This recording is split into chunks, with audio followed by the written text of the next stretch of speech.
Tere õhtust, korvpallisõbrad! Täna jõuab eetrisse Pallkorvi 30. saade. Tänases saates räägime me hetke kõige põletavamast küsimusest mitte ainult Eesti korvpallielus, vaid spordielus üldiselt.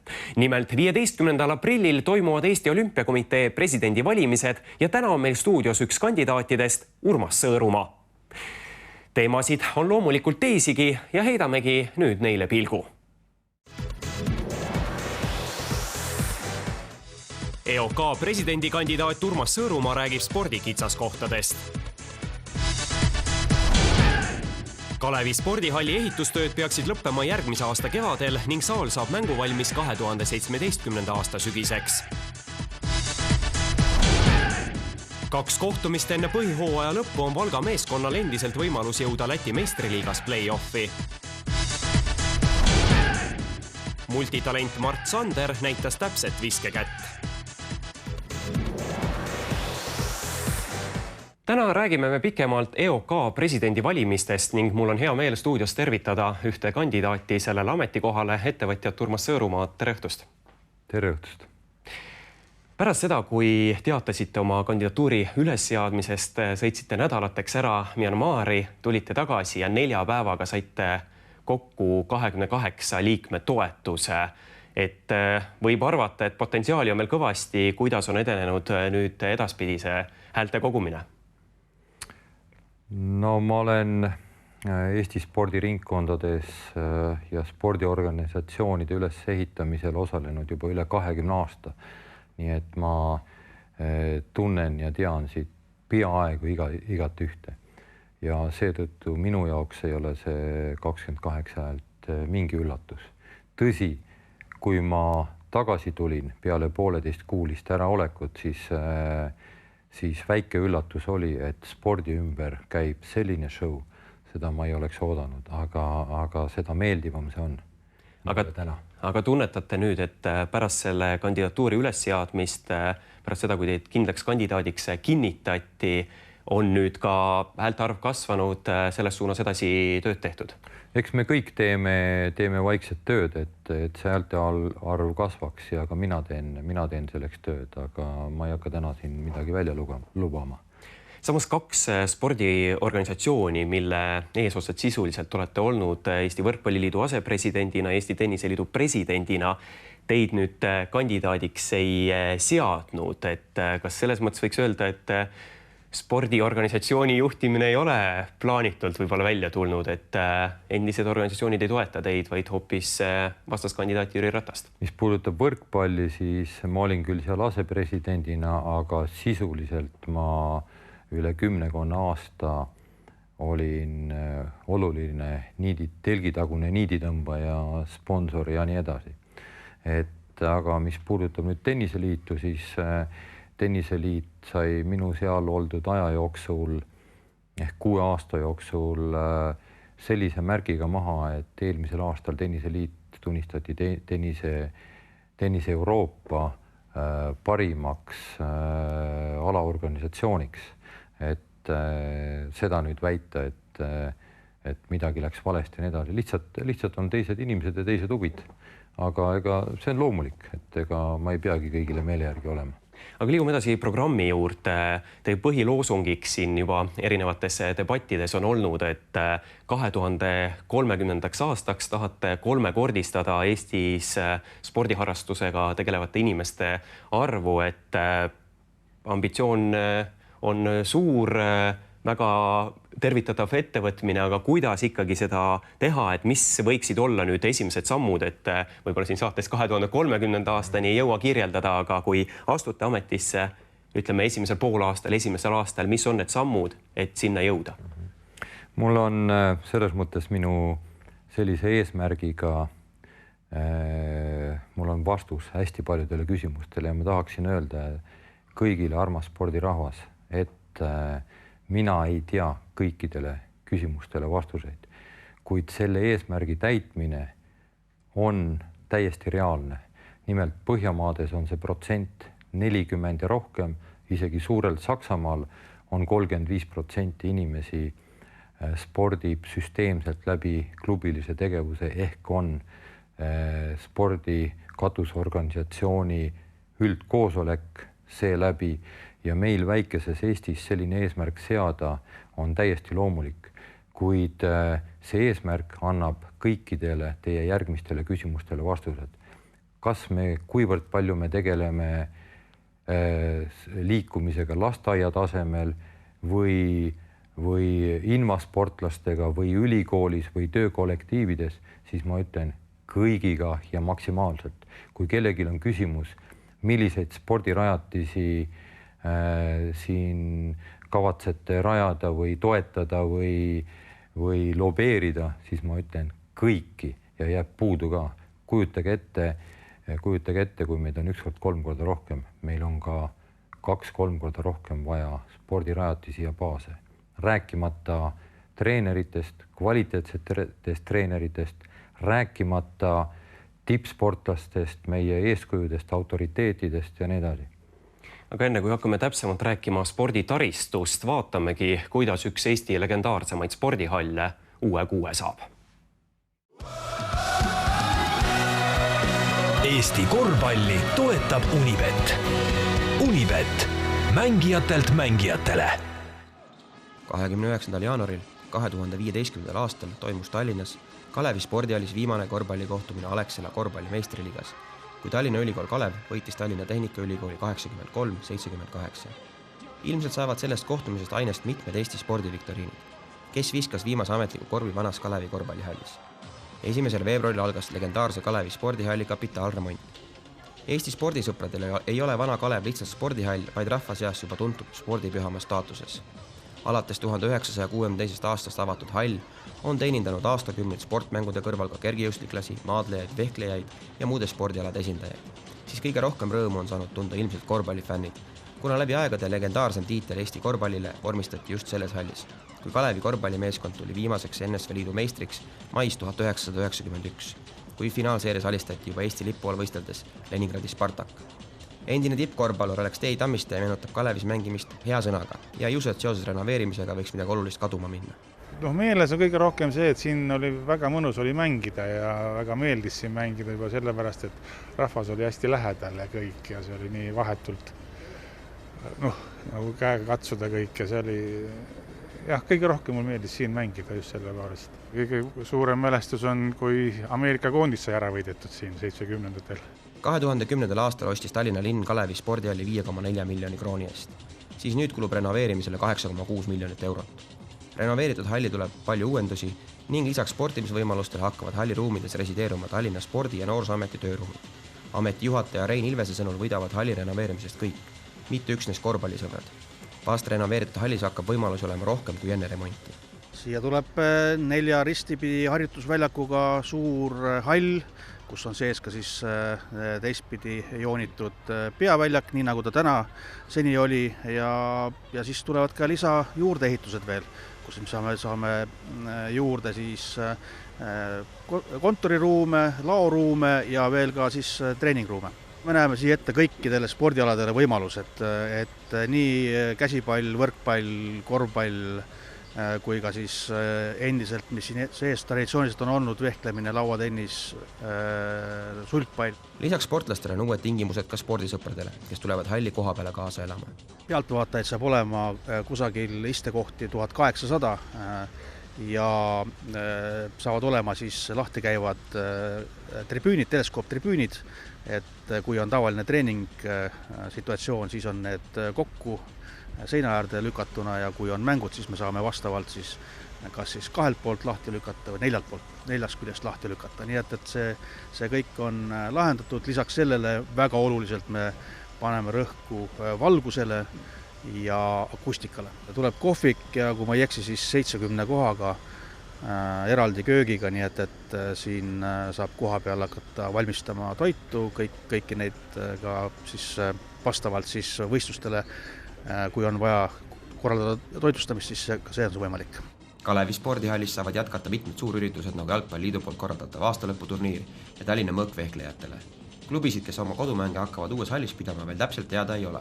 No lepinguid klubidega veel täna ei ole, küll aga kindlasti jätkab siin Tallinna Ülikool, Tallinna Kalevi korvpallimeeskond kindlasti jätkavad treeningutega siin iluvõimlejad. Loodan, et siin hakkab ehk võimalusel ka mängima näiteks Kalev Cramo korvpallimeeskond või Selveri võrkpallimeeskond oma mänge. Ehituse lõpptähtaeg on märts 2017, kuid hall oodatakse täies mahus käiku anda 2017. aasta hooaja alguses ehk 1. septembril. Vaata Unibetis enam kui 30 000 võistluse tasuta otseülekannet. Unibet, mängijatelt mängijatele. Enne kui jätkame oma vestlust siit stuudiost, teeme ära meie esimese loosimise. Kohe selgub, kes võidab FIFA spordi poolt välja pandud Kristjan Kanguri autogrammiga Eesti koondise särgi. See auhind läheb loosi kõikide meie fännide vahel, kes jagasid selle särgi loosimise infot meie Facebooki lehel. Ja palun siis siit korvist nüüd võtta üks võitja nimi. Nii, võtame siit alt poolt. Sealt ta tuli. Nii, ja võitja on Evelin H. Evelin H. Palju õnne teile, aga auhind siiski kindlalt veel teile ei kuulu. Selle lunastamiseks peate meile Facebooki privaatsõnumina praegu saate ajale saatma oma kontaktandmed. Muidu läheb see särk uuesti loosi järgmises saates. Aga Urmas Sõõrumaa, teie sõnavõttudest on jäänud mulle kõrvu kõlama mõte, et tahate koolide juurde luua sellised keskused, et õpilased saaksid kohe pärast kooli siis osaleda kas mingites ringi- või treeningtundides ja seda siis erinevate alade spetsialistide käe all, et kuidas on plaan see idee ellu viia, et me tegelikult teame, et paljudel koolidel on siin endalgi võimlatega probleeme tunde läbi viia, et seda saali aega võib-olla seal raske leida. Ma ei taha midagi muud luua, kui ma tahan algatada selle, et kooliprogramm, tänane kooliprogramm võimaldab igapäevaselt tegeleda professionaalsel tasemel oma huviala omandamisega. Nimelt seis on selline, et nii kui minu lastel, nii ka kindlasti paljudel on see küsimus, et minu laps on 10 aastat tegelenud järjepidevalt kehalise kasvatuse tundides osalemisega, tavaliselt hinne on 4 või 5, lõpetab kooli ära, hakkab koheselt oma tervist ravima, sõjaväkke ei kõlba, tervis vilets ja nii edasi või ei ole piisavalt heal tasemel. Täpselt samamoodi on muude huvialadega, on see mingi käsitöö, on see mingi pilli mängimise selgeks õppimine, see õpitakse peale kooli selgeks oma vabast ajast, aga mitte kooli ajast. Mina tahan ja soovin, et minu lapsed ja minu ja paljude inimeste lapsed õpiks kooli ajal selgeks omale valitud ala juba professionaalide osavõtul. Aga samas ikkagi see tähendaks ju tundide juurde toomist või kuidas üldse, kui palju tegelikult saab EOK president mõjutada seda, et ütleme seal haridusministeeriumis need muudatused tehakse, et olen näiteks olnud ka ise aastaid kehalise kasvatuse õpetaja, ma võin öelda, et Eestis kehalise kasvatuse tundide kvaliteet on igati korralik, aga loomulikult on probleemiks see, et tunde on vähe ja lapsed ikkagi ei liigu piisavalt siin, ütleme 2 tundi nädalas ei tee kellestki sportlikumat inimest, et kas siis ikkagi õppekavadesse viia sisse see, et oleks rohkem tunde või kuidas see idee kujundlikult ütlen seda, mis täna toimub. Minu laps on juba kell 8 kodunt läinud.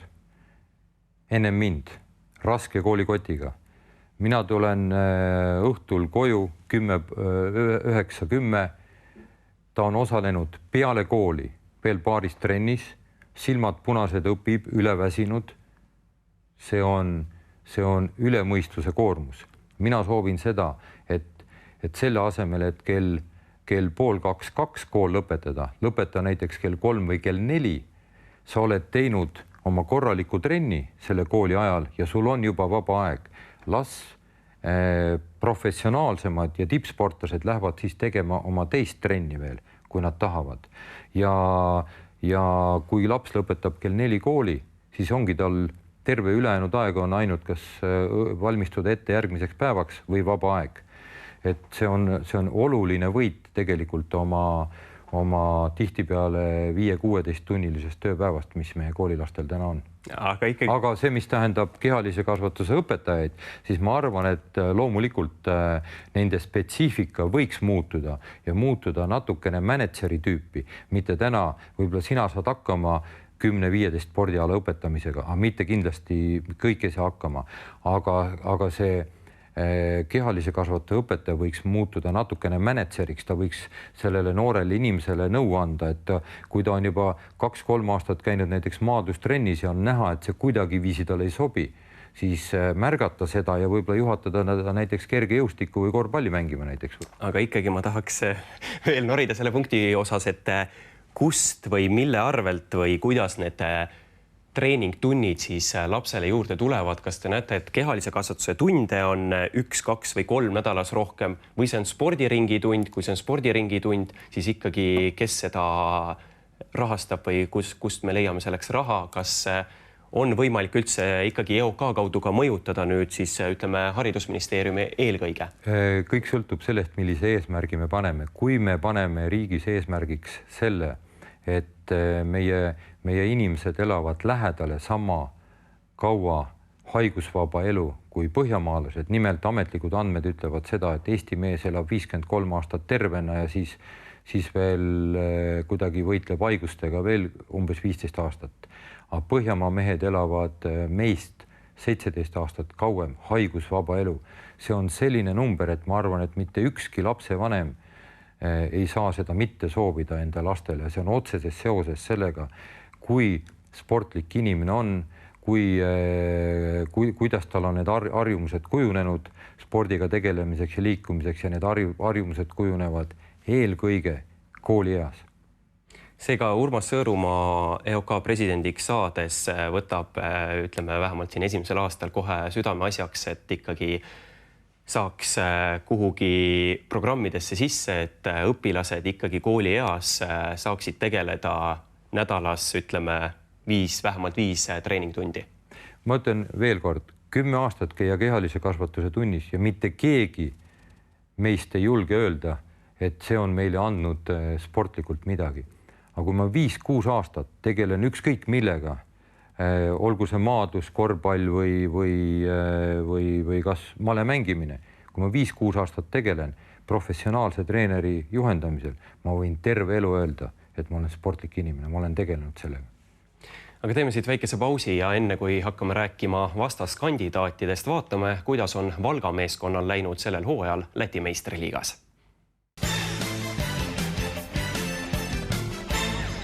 Korvpalliklubi BC Valga Valka Max ja Moritz mängib esimest hooaega üheaegselt nii Alexela meeste korvpalliliigas kui ka Läti meistriliigas. Kui Eestis mängib piirilinna võistkond kaasa kogu põhiturniiri, siis Lätis ainult 2 ringi põhiturniiril ehk 20 mängu.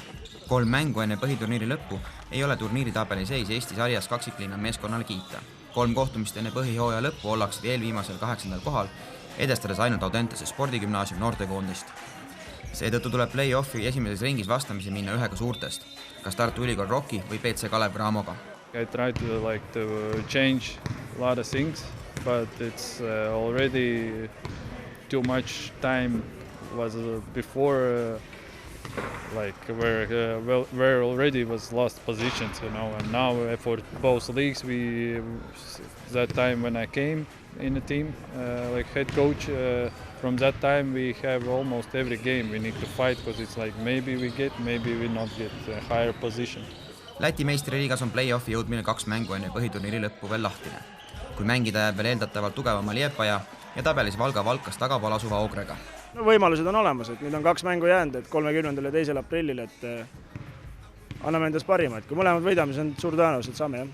Viimased hooajad Eesti meistriliigas Rakvere Tarva meeskonnas mängijana liidrirolli kandnud Juri Šumbraško on käesoleva hooaja veebruarikuust alates Valga Valka võistkonna treener. Kogenud mängija on lõpetamas esimest hooaega treenerina ja näeb võimalust pääseda Lätis play-offi. Yeah, we have pretty good chance to get in the playoffs because it depends on us. It's like both games.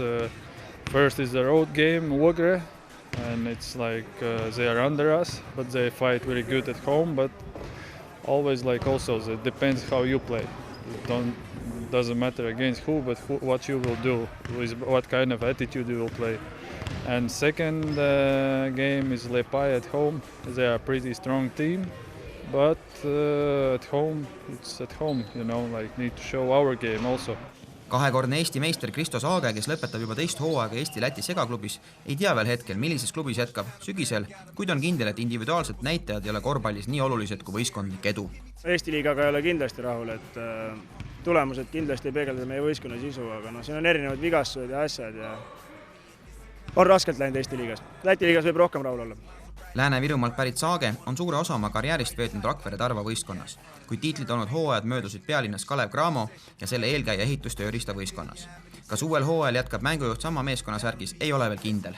See on ikkagi rohkem meeskonna ala, et see üks mees ei ole midagi, et turniiritabelis oleme 8, et sellest on kõige rohkem kahju. Kas meeskond mängib ka järgmisel hooajal mõlemas liigas, ei ole veel kindel, kuid endine kogenud mängija arvab, et selles ei ole midagi erakordset, et võistkond mängib mitmes liigas korraga. Paljud võistkonnad mängivad korraga kohalikku ja Balti liigat, siis Valga võistkonnal on 2 liigas mängimine hetkel võimalik tänu erakordsele geograafilisele asukohale ja korvpallialaliitude vastutulelikkusele. A lot of teams play also BBL and like Estonian league or BBL Latvian league, but for us we don't have BBL, we have Latvian league. But one thing is like for that 2 leagues need to be more ready to play, like condition and attitude also from players. All these things together, you know, like, and it's pretty hard, you know, when you have like last 2 months, you know, 2 games per week all time. It's like everybody knows it's not easy. Piirilinna viimased kohtumised Alexela Eesti meistriliigas toimuvad kodusaalis, kui võõrustada jääb veel Tallinna Ülikool Kalev, Tartu Ülikool Rock ning põhiturniiri viimane kohtumine on Audentese spordigümnaasium noortekoondisega. Ajakiri basketball. Vormista aasta tellimus www.tellimine.ee. Enne tänast saadet tuli Facebooki lehel jagada meie saate reklaami ning selle eest lubasime auhinnaks ajakirja Basketball 6 kuu tellimuse. Võitja loosimegi kohe välja ja palun siis võtta siit taas üks nimi. Seekord tuli noormees või? Nii, vaatame. Aare Lepiksaar. Palju õnne võitjale ja võtke meiega palun Facebooki kaudu ka kohe ühendust. Aga Urmas Sõõru, ma tahaks veel kuulda ühe lausega nüüd ka vastaskandidaatide Tõnu Tõniste ja Jüri Ratase kohta, nende tugevuse ja nõrkuse kohta, et võtaks võib-olla esimesena Tõnu Tõniste, et mis võiks olla tema trump presidendina ja millest ta võib-olla teile alla jääb? Kahtlemata Tõnu Tõniste on spordimehena professionaal ja tema käest tasub alati nõu küsida. Ma arvan, et ma olen tast natukene ehk jõulisem ja mul on suuremad administreerimise kogemused, aga kindlasti tuleb Tõnusugused mehe oskused Eesti spordi hüvanguks ära kasutada. Aga Jüri Ratase plussid, miinused? No Jüri Ratas on kõva töömees, räägib hästi, ütleme pigem niisugune tegevjuhi tüüp. Mina ise ütlen, kas ta ka oskab nagu esimene mees olla ja administreerida, seda ma ei ole elus näinud, aga kui see võimalus talle pakutakse, kas see peab olema siis kogu spordikatusorganisatsiooni juhtimine, et ma arvan, et see ei peaks olema katsepolügoon. Samas, kui vaadata, et mitu liiget kandidaate üles seadsid ja üldse siin neid natukene ka eelnevaid debatte, siis tundub, et ikkagi Tõnu Tõniste purjetab nendel EOK valimistel nii nagu Barcelona olümpialgi rohkem sinna pronksi suunas, et kas siis lõppvõitlusesse Jüri Ratase vastu võib tulla ka selline stsenaarium, et kaaperdate Tõniste hääled endale? No ma nii ei ütleks. Lõppvõistlus on natukene teistsugune ja kui see, üldse see kogu see valimissüsteem on ju natuke kentsakas. Põhivalimine on salajane ja siis ütleme, et eelvalimisel või registreerumisel käib niisugune avalik show, siis kes kellele siis poolehoidu annab ja ei anna. Igal juhul edu EOK presidendi valimistel ja tänan stuudiosse tulemast. Aitäh. Meie jätkame saadet aga FIFA spordistaaride rubriigiga, kus seekord särab Mart Sander.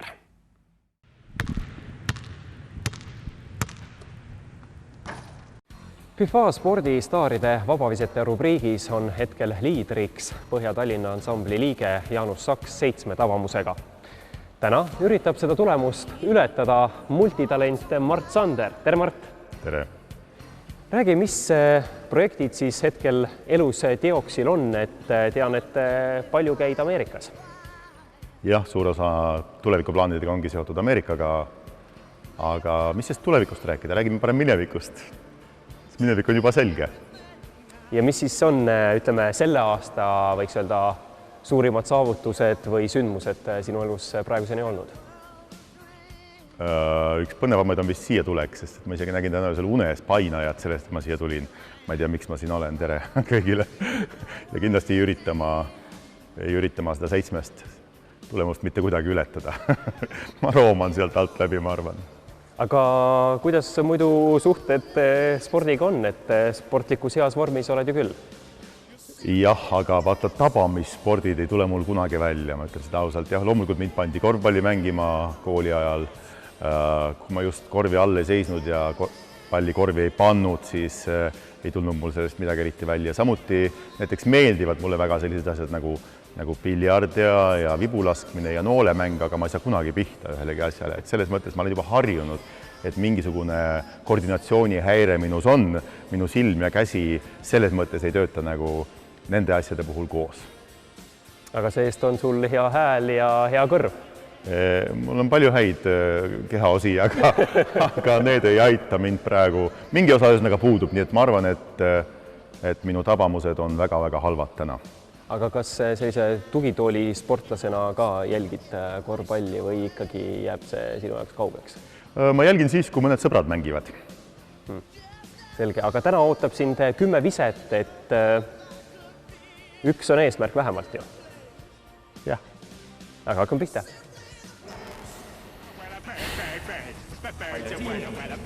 10 viset ootamas.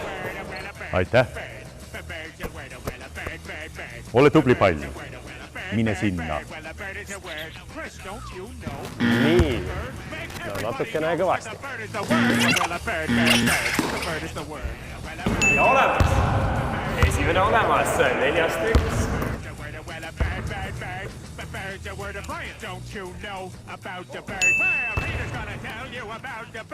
Nii põnev. 5-2.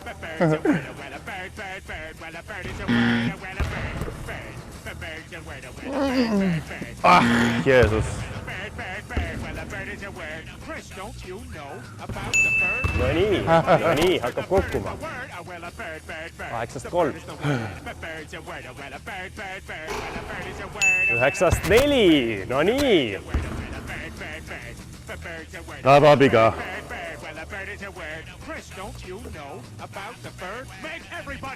Jai. Küll oli lõbus, aitäh. 10-4 täitsa korralik tulemus. Päris esikolmikusse ei saanud, aga üllatasid iseennastki või? Ei, kui siis halvasti. Niipidi, et ikkagi olid ootused isegi suuremad. Ma arvasin, et 10-11 umbes võiks minna. 10-11. Ja see oleks olnud täiesti kindel liider tulemus, aga igal juhul FIFA Sport tänab sind. 150 € väärtuses erinevaid spordirõivaid on sinu ja loodan, et need siis toovad sind ka rohkem siia palliplatsile. Aitäh, toovad. Aga tänan veel saatesse tulemast ja edu erinevates tegemistes. Tänan kutsumast, kõike head. Uued staarid juba taas 2 nädala pärast.